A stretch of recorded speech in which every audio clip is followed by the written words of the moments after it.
Yan, so hello guys, magandang araw po sa lahat. Yan, ngayong araw po na ito is pupunta po tayo ng ilog at maliligo po tayo kasi sobrang stress na po ng aking nararamdaman. Hindi ko na po alam kung anong gagawin ko sa buhay. Kaya magpapalamig po tayo. Yan, napakainit po kasi ng panahon ngayon guys. Actually, ano siya, merong makulimlim pero napakainit pa din.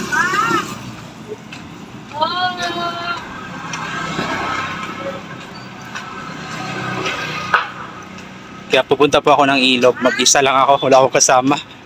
Para chill, para relax. At walang magulo. Kaya napakainit pa, naglalakad lang po ako. So yung ilog po dito guys, mga 15 to 20 minutes po yung lalakarin galing sa bahay namin. So pwede namang sumakay pero mas gusto kong maglakad.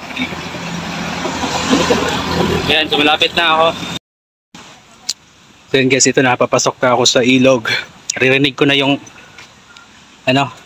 yung tunog ng tubig. Yung tayo juice, oh. Nakuha ako sa kakalakad, guys.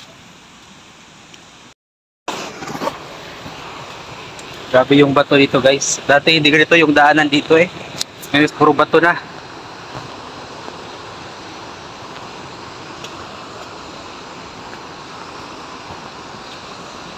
Grabe, ang laki ng bato.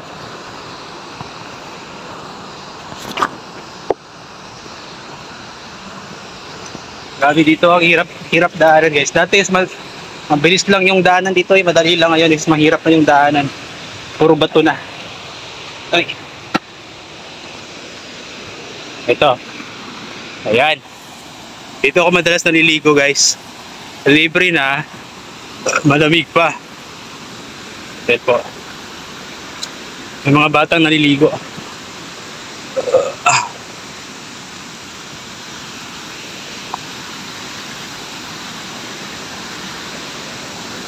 Yan o.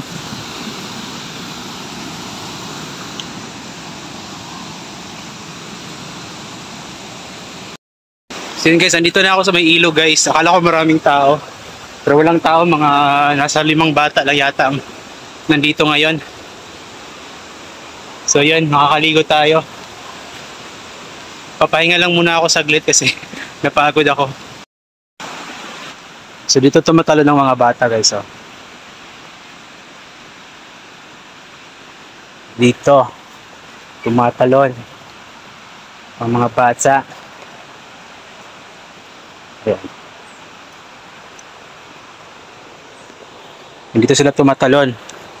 Pero hindi ako pwede tumalon dito guys. Hindi ako marunong lumangoy.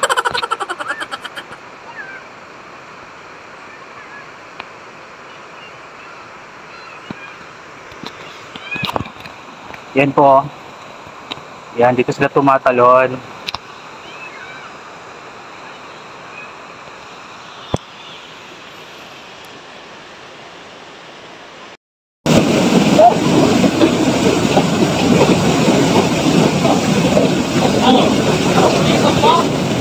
So ito na nga po guys, maligo na po tayo. Ang lugar na ito po ay tinatawag na Antipolo River or Antipolo Dam at located po ito sa may Kalinan, Davao City po. Kung sa tingin nyo po is medyo parang malakas yung agos ng tubig, ay hindi po, mahina lang po yan. Pero kapag bata naman maliit ay bawal talaga na siya lang mag-isa dyan kasi panigurado maaanod talaga siya. Hindi na po ako madalas nakakaligo dito, mga ilang buwan na rin ang nakalipas, pero kinailangan ko lang po talaga maligo sa ngayon dahil nga sobrang stress na nga po at paparelax nga po ito ng aking isipan. At wala muna tayong background music sa ngayon nang sa ganun ay hindi po ako mahirapan mag-upload sa Facebook kasi nga napaka-stricto po ng Facebook.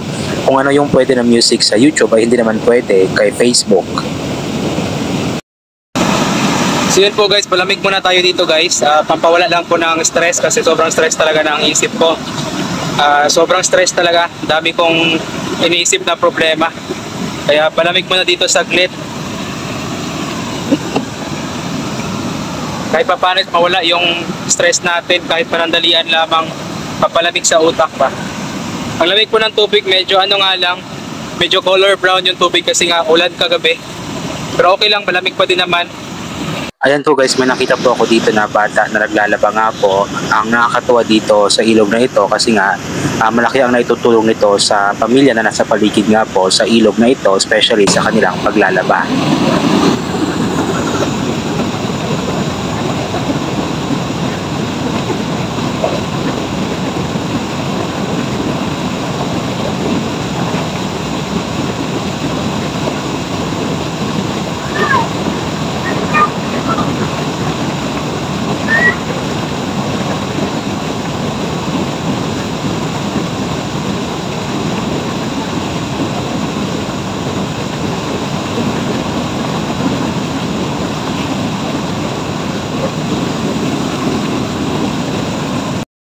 Ayan, pauwi na po ako guys. Ayan, ito na naman tong ano, napakahirap na daanan. Wait lang.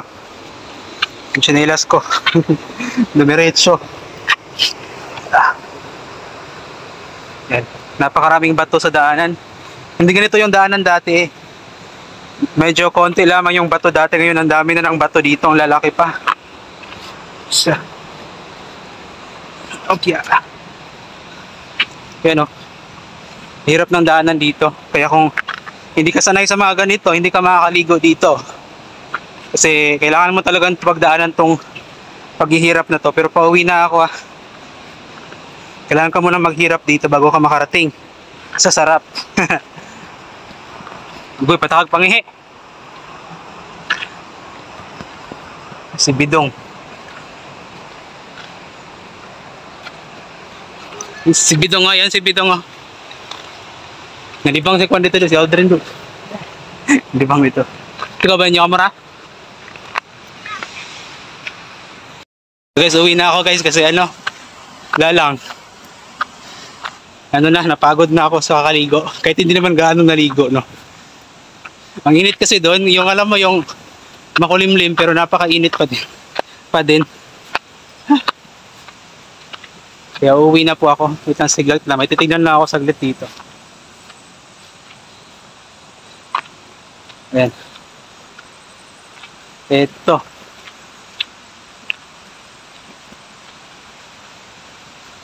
Dito malamig pa dito. Medyo dumami na kasi yung tao doon. Yung kanina ako lang yun nandun eh. Ay hindi ako. Konti lang kami, mga nasa 6 lang. Ngayon is marami ng tao. Ayan po. So uwi na po ako guys. Maglalakad pa ako. Hindi ko alam kung maglalakad or sasakay na siguro ako kasi parang ang init na. Ayan po. So yun guys, marami na yung tao doon sa ilog.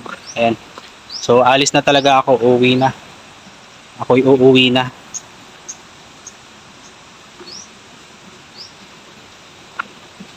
Uuwi na tayo.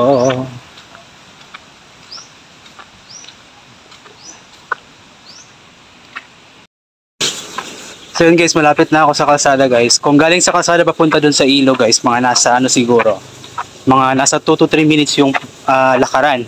Depende kung gaano kabilis maglakad. So ayan, palabas na ako. Maglalakad lang siguro ako kasi basa ako eh. Nakahiya naman sa pedicab or sa tricycle driver. Mabasa yung kanyang upuan dahil basa ako. So hindi naman gaanong mainit pala. So maglalakad na lang ako. Ayan o. Ayun.